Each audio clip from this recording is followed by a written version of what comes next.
वही आहे आणि ही राधाची वही आहे. ही वही कोणाची आहे? रमेश. आणि ही वही आहे राधाची. रमेशची वही रडायला लागली. रमेशची वही काय करायला लागली? का रडायला लागली? तर रमेशनी वही कशी वापरली बघा. रमेशनी वहीची पानं काय केलेली आहेत? कशी वहीची पानं गळायला लागली?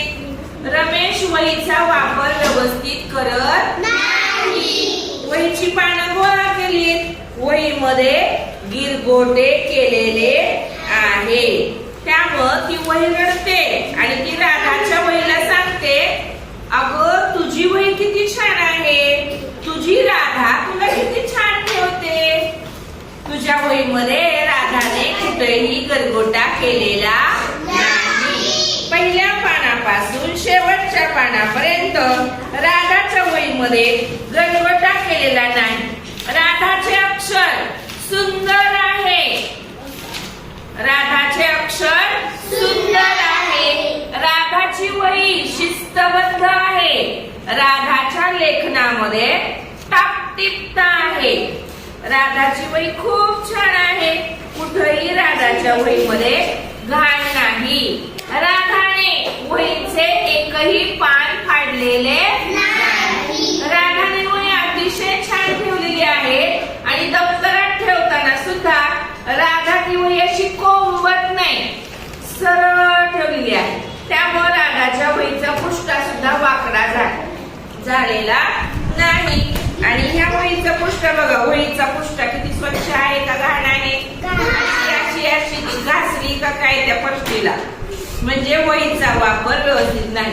तर मुलांनो, या दोन वह्या दाखवून मला तुम्हाला असं सांगायचं आहे की आपण वहीचा वापर कसा करावा.